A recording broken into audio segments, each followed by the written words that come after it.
Hello students, I welcome you in my channel, in my video again. Today we are going to know a very interesting chapter.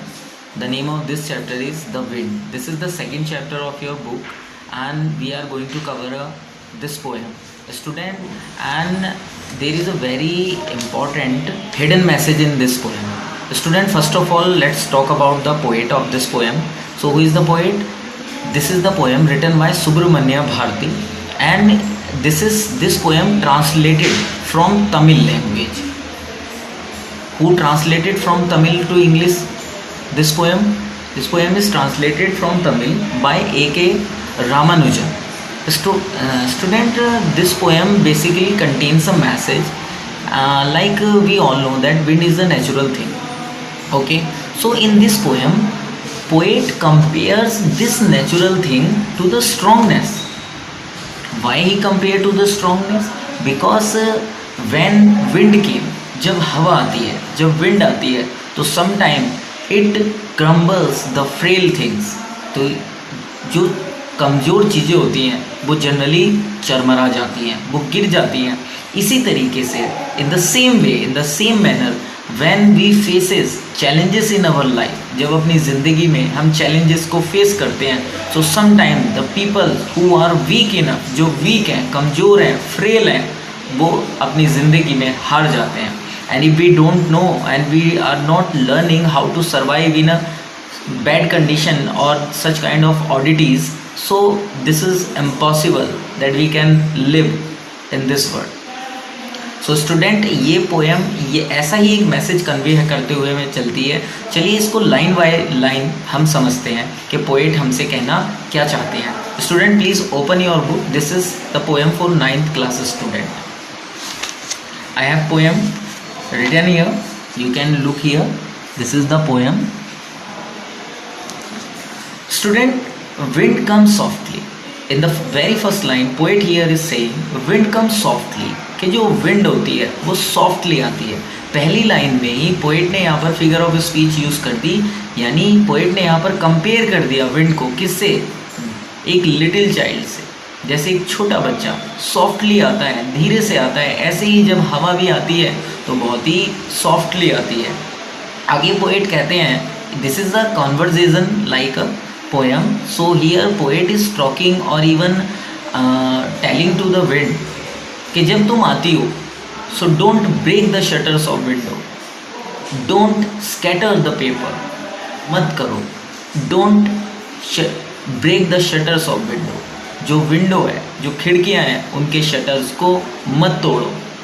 don't scatters the paper, जो paper हैं उनको मत बिखेरो. जो यहाँ वहाँ papers रखे हुए हैं मत बिखेरो जब रूम में हवा आ जाती है.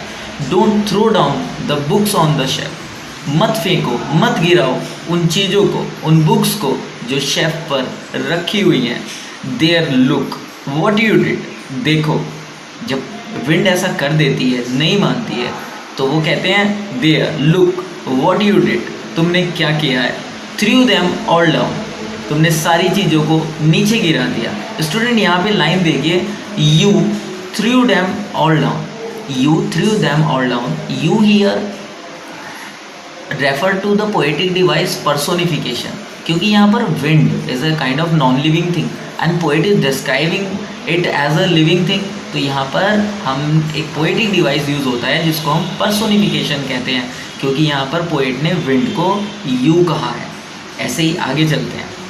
अब स्टूडेंट, पहले स्टैंजा को अगर हम रिलेट करें लाइफ से तो कैसे कर सकते हैं कि किसी भी इंसान की ज़िंदगी में जब चैलेंजेस आते हैं, जब प्रॉब्लम्स आती हैं या ऑडिटीज़ आती हैं, तो बहुत धीरे से आती हैं, उसको एहसास भी नहीं होता और प्रॉब्लम शुरू हो जाती हैं, ठीक विंड की तरीके से. और जब वो आती हैं तो किसी भी इंसान का जीवन, किसी भी मनुष्य का जीवन अस्त व्यस्त सा हो जाता है.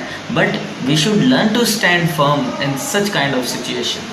हमें सीखना होगा, हमें सीखना चाहिए कि कैसे हम स्टैंड कर सकते हैं इन स्थितियों में. आगे पोएट हमसे ये बताते भी हैं. आगे वो हमसे कहते हैं, पोएट को कहते हुए हमसे कहते हैं, वो विंड को कहते हुए हमसे कहते हैं, you tore the pages of books. देखो तुमने क्या कर दिया. You tore means you tear, तुमने फाड़ दिया जो बुक के पेजेस थे. यू ब्राउट रेन अगेन, और कभी कभी हम कहते हैं ना, जब हवा चलती है तो हम कहते हैं कि बारिश होने वाली है और तुम बारिश को ले आए। यहाँ पर अगर हम इसके लिटरल मीनिंग से अलग मीनिंग की बात करें तो इसी तरीके से इंसान की ज़िंदगी में जब प्रॉब्लम्स आती हैं तो मुसीबतों का दौर शुरू हो जाता है। ऐसे ही you are very clever. Student पहले इसको लिटरली समझते हैं, फिर I will explain to you. Are very clever. Poet यहाँ पर फिर विंड को यू कहते हैं। वो कहते हैं कि तुम बहुत चतुर हो। At poking fun at weaklings, मजाक बनाने में जो कमज़ोर होते हैं उनका। और वो कौन सी कमज़ोर चीज़ों को पोएट ने यहाँ पर कहा है? फ्रेल क्रम्बलिंग्स। फ्रेल कहते हैं बच्चों फीवल को, कमज़ोर को, क्रम्बलिंग चरमराते हुए। Frail crumbling houses, crumbling doors, crumbling lives, crumbling hearts. तुम बहुत चालाक हो means you are capable enough to make such kind of the things, to make fun of such kind of the things. In the next line, what poet is saying? The wind god winnows and crushes them. अब wind god क्या करते हैं? वो चुनते हैं weak peoples को या weak things को और उनको नष्ट कर देते हैं। He won't do what you tell him. अगर आप उनसे कुछ कहोगे तो वह उस काम को नहीं करेंगे। So come, तो आइए, let's build strong homes. एक मजबूत घर को बनाएं। Let's join the doors firmly, जो हमारे दरवाजे हैं हम उनको फर्मली, दृढ़ता से बंद कर लें। Proclaim to join to firm the body, और ये निश्चित करें बॉडी को फर्म करने के लिए। Make the heart steadfast, जो हमारा हार्ट है steadfast here refer to the determination, हम उसको भी डिटरमाइन बनाएं, दृढ़ बनाएं to face the challenges in our life what are coming through the way. The wind blows out weak fires, जब हवा चलती है means when challenges comes in the life of a common people. So what happen? Then frail peoples break down. He makes strong fires, roar and flourish. His friendship is good. We praise him every day. कि जो if we talk about the friendship of the challenges, if we are making in favor of the challenges, so it is good for the common people also.